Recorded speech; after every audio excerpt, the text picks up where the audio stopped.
ने महावीर प्रसाद द्विवेदी जी ने भी मैथिली शरण गुप्त को निकाला। बच्चों, यह जो है 1952 में एक बार राज्यसभा सदस्य थे।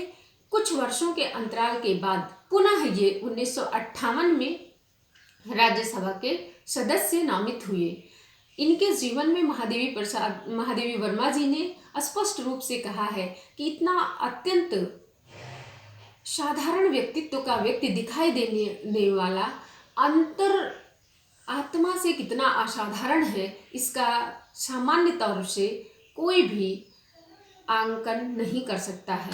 मैथिली शरण गुप्त को देखने में साधारण सा खादी का धोती कुर्ता, जैकेट, गले में तुलसी की माला, गांधी की टोपी, यही उनकी विशेष वेशभूषा थी। और इस वेशभूषा में जब एक नवीनता आई तो पैरों में जूता और खादी के कपड़े प्रेस करके वो पहना करते थे। लेकिन महादेवी प्रसाद वर्मा ने एक अत्यंत ही बड़ी ही मनोहारी बात की कि गले में तुलसी की माला और व्यापक भारतीयता और सीमित सांप्रदायिकता, ये दो बातें बड़ी ही रुचिकर मुझे लगती हैं कि व्यापक भारतीयता और रुचिकर सीमित सांप्रदायिकता, यह जो है मैथिली शरण गुप्त की असीमित विशेषता थी कि उनमें भारतीयता कूट कूट के भरी थी लेकिन सांप्रदायिकता सीमित थी।